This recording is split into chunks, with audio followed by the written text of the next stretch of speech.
Nós precisamos entender que somos chamados para sermos um povo exclusivo de Deus, para sermos um reino de sacerdotes, para sermos a nação santa, o povo dedicado a Deus. Como uma oferta, a oferta de Cristo, que nos comprou e nos conduziu ao conhecimento, à compreensão e à vontade de Deus, para que nós, ao nos submetermos a Cristo, possamos entender que não só somos um povo dedicado ao Senhor para o seu uso exclusivo e outra, para revelarmos o reino de Deus neste mundo, vivendo segundo os valores eternos e não conforme a forma de pensar deste mundo. Lá na segunda carta aos Tessalonicenses, no capítulo 2, versículo 13 e 14, Paulo afirma: Irmãos, sempre devemos dar graças a Deus por vocês, a quem o Senhor ama, pois Deus os escolheu como os primeiros a serem salvos pelo poder do Espírito Santo e pela fé que vocês têm na verdade, a fim de tornar vocês o seu povo dedicado a Ele, o povo exclusivo de Deus. Foi por isso que Deus os chamou por meio do Evangelho que anunciamos, a fim de que vocês tomem parte na glória do nosso Senhor Jesus Cristo. Isto é o que a gente precisa entender. Participamos da glória do Senhor, por sermos seu povo, povo exclusivo dedicado ao Senhor. Nós precisamos entender o que isto significa na prática, para andarmos neste mundo como povo dedicado a Deus, dedicado ao Senhor. Nós temos que entender que nós somos chamados para vivermos o reino de Deus na terra. Nós não temos outra maneira de viver. Nós não temos outro caminho a seguir, que não a santificação, que não deixar de pensar segundo esta forma de viver do mundo. Nós devemos nos despir do velho homem, da velha natureza, da pessoa segundo o pensamento natural.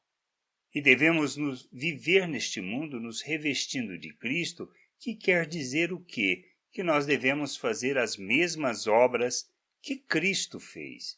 Revelar Deus ao mundo, tornar o Deus invisível visível. Por isso, ser dedicado ao Senhor quer dizer que nós somos para o seu uso exclusivo, ou seja, para os valores eternos do reino de Deus, para revelarmos Deus ao mundo. Nós precisamos entender isso. E nós só fazemos isso à medida que nós conhecemos a Deus, conhecemos o nosso Pai e ao Senhor Jesus Cristo.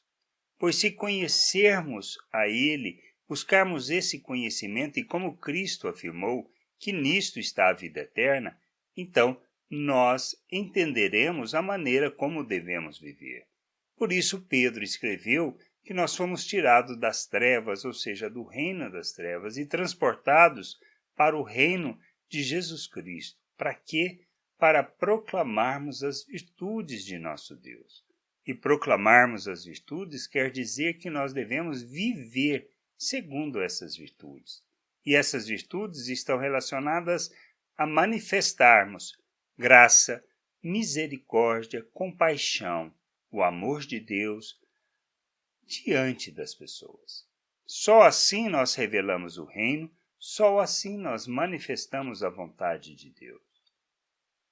Isto é o verdadeiro culto, pois quando entendemos e nos ofertamos em favor das pessoas, não porque nós queremos, não porque a nossa natureza humana deseja, mas porque nós entendemos que nós morremos para ela, que não somos mais escravos do pecado, que não precisamos mais viver de forma egoísta, gananciosa, mas que precisamos viver segundo a vontade de Deus, segundo o querer de Deus, para revelarmos o nosso Deus ao mundo, manifestando sua glória, revelando o seu reino e expressando a sua vontade diante de todos.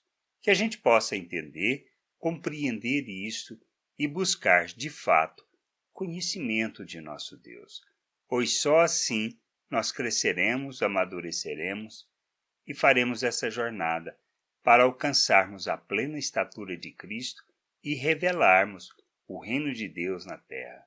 Graça e paz sobre a tua vida. Amém.